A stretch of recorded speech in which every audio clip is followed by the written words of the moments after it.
నిన్న మన కేటీఆర్ హరీష్ ఎన్నిసార్లు ఢిల్లీకి పోయిన రోజు చూడండి. వాళ్ళ ప్రభుత్వం ఉన్నప్పుడు ఎప్పుడు పోలే, కేంద్ర ప్రభుత్వాన్ని ఏం అడగలే. ఇవాళ ప్రభుత్వం మనం ఉంది, ఇవాళ ఆల్వై బీజేపీలను కలిసి కాగితాలు ఇస్తున్నారు మా రాష్ట్రానికి నిధులు ఇవ్వండి అని. గింత అర్థం కాదా ఆయన? ఓ కాగితం చూపించి ఓ మాట మాట్లాడుకొని వచ్చి ఇవన్నీ ఏషాలు అర్థం అవుతలేదా? ఇవాళ ఒప్పందంలో భాగంగానే బీజేపీల కాళ్ళు పట్టుకోవడానికి, బీజేపీలు వీళ్ళని కాపాడడానికి ఇద్దరు కలిసి సీకట్లో మాట్లాడుకొని మన నిఘా అధికారులు ఇవి బయట పెడతారని చెప్పి ఉత్తగానే కాగితాలు ఇచ్చినట్టు ఫోటో దిగుతుండు. సిల్లి గవర్నర్ తెచ్చినవా? నితిన్ గడ్కరీకి కాగితం ఇచ్చినావు కేటీఆర్? హరీష్ రావు పోయి కలిసి వచ్చిండు, కేంద్రంలో ఉండే వాళ్ళని ఏమన్నా తెచ్చిండా? ప్రభుత్వంలో మమ్మల్ని అడిగిన ఏమన్నా నిధులు తీసుకురావాలని ఏమన్నా అడగాలా అని?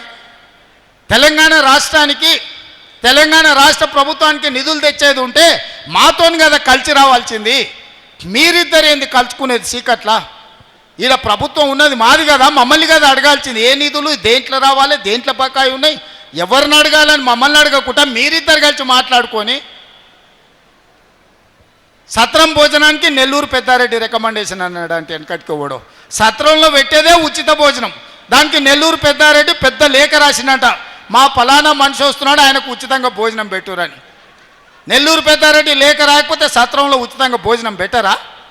ఇవాళ రాష్ట్రానికి వచ్చే నిధులకు రోజు నేను ఢిల్లీతో కొట్లాడుతూనే ఉంటే నేను పోయేస్తూనే ఉంటే నేను తెచ్చేది నేను తెస్తా. నీ ఉద్దర పెత్తనం ఎందుకు కేటీఆర్ హరీష్ రావు అని నేను అడుగుతున్నా. ఇవాళ మీరు ఆలోచన చేయండి, దీని కుట్ర. ఇవాళ ఎందుకు బీఆర్ఎస్ ఎన్నికల్లో పోటీ చేయలేదు?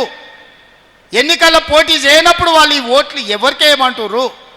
ఇవాళ ఆదిలాబాద్, నిజామాబాద్, కరీంనగర్, మెదక్లో టీఆర్ఎస్కి అసలు పట్టభద్రుల ఓట్లే లేవా? మీ ఓట్లు ఎవరికో చెప్పండి, మీరు ఎవరి పక్కన నించుంటారో చెప్పండి. మీరు మోడీని ఓడగొట్టమంటుండ్రా, లేకపోతే రేవంత్ రెడ్డిని ఓడగొట్టమంటుండ్రా, లేకపోతే వీళ్ళిద్దరిని ఓడగొట్టి మూడో అభ్యర్థిని గెలిపించామంటే ఎవరు మీ అభ్యర్థి అని నేను అడుగుతున్నా. ఎన్నికల్లో అభ్యర్థి పెట్టలేని దిక్కుమాలిన పార్టీ ఇవాళ రాజకీయాల గురించి మాట్లాడే అర్హత మీకుందా? ఆయన అసెంబ్లీకి రాడు, ఈ ఎన్నికల్లో పోటీ చేయడు. ఇక మునగాడు అంటాడు ఉప ఎన్నికలు వస్తే మా తడాక చూపిస్తామని. ఉన్న ఎన్నికల్లో అభ్యర్థి పెట్టలేని మీ బోడి పార్టీ బీఆర్ఎస్ ఉప ఎన్నికల్లో ఏందో చేస్తారంట. పార్టీ మారిన వాళ్ళ గురించి ఉప ఎన్నికలు వస్తే అందులో మేము గెలుస్తామని 10 ఏళ్ళు 29 మంది ఎమ్మెల్యేలను, 20 మంది ఎమ్మెల్సీలను, 4-5 ఎంపీలను తీసుకున్నాడు చంద్రశేఖరరావు. అవునా? 2014 నుంచి 2023 వరకు 10లలో ఎమ్మెల్యేలను, ఎమ్మెల్సీలను, ఎంపీలను తీసుకున్నాడు. ఉప ఎన్నికలు ఒకటాన్ని వచ్చినాయా? మరి ఆ 10 ఏళ్లలో రాని ఉప ఎన్నికలు ఇప్పుడు ఎట్లకెళ్ళి వస్తాయి? అప్పుడు గదే స్పీకర్ ఉన్నాడు, అప్పుడు గవే కోర్టులు ఉన్నాయి. ఇప్పుడు గదే స్పీకర్ ఉన్నాడు, ఇప్పుడు గవే కోర్టులు. ఎట్లు ఉప ఎన్నికలు వస్తాయి నాకు చెప్పురా అని అడుగుతున్నా. మీరు 10 ఏళ్ళు ఉన్నప్పుడు తెలుగుదేశంలో గెలిచిన శ్రీనివాస్ యాదవ్ను మంత్రిని చేస్తారు, కాంగ్రెస్లో గెలిచిన సబితమ్మని మంత్రిని చేస్తారు. సిగ్గు లేకుండా ఉన్న ఎమ్మెల్యేలందరినీ మీ పార్టీ కండువలు కప్పి మీ చుట్టూతో తిప్పుకుంటారు. అప్పుడు ఉప ఎన్నికలు రాందంటే ఇప్పుడు ఉప ఎన్నికలు వస్తాయంటే ఆయన అందులో చూపిస్తాడంట. వెనకడికి కూడా కూట్లున్న రాయి తీయలేదంట, కానీ ఏట్ల పోయి మునిగి పెద్ద బండరాయి తీస్తాను పొంకనాలు కొట్టిండంట వెనకట్టుకోవడం. ఇవాళ కేటీఆర్, కేసీఆర్ మాటలు గట్టనే ఉన్నాయి. ఉప ఎన్నికలు వస్తున్నాయి, సిద్ధంగా ఉండరు, మనం గెలుస్తున్నామని. ఉన్న ఎన్నికల్లో పోటీ చెయ్యి. ఈ ఎన్నికల్లో నీ అభ్యర్థి ఎవడో చెప్పు. నువ్వు ఎవరికి ఓటేస్తున్నావు, ఎవరికి మద్దతు ఇస్తున్నావు చెప్పు చంద్రశేఖరరావు. ఉద్దర మాటలు వద్దు, ఉద్దర గప్పాలు వద్దు. నీది గతమే, నీకు భవిష్యత్తు లేదు.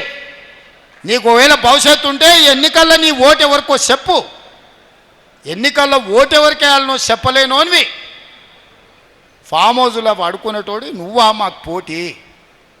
ఇవాళ బీజేపీ వాళ్ళు కిషన్ రెడ్డి గారికి సూటిగా చెప్తున్నా, మీరు ఓటు అడగాలంటే నువ్వు అడ్డంబడి ఆపిన మెట్రో కేంద్ర ప్రభుత్వం మంత్రివర్గంలో పెట్టాలి. నేను మెట్రోను విస్తరించి హైదరాబాదు నగరాన్ని మహానగరంగా, విశ్వనగరంగా చేయాలని మెట్రో కోసం కేంద్ర ప్రభుత్వం దగ్గరికి పోయినా మెట్రోకు అనుమతి ఇవ్వద్దని కిషన్ రెడ్డి ఢిల్లీలో మంత్రుల మీద ఒత్తిడి తెచ్చి మెట్రోకు అనుమతి రాకుండా అడ్డుకున్నాడు.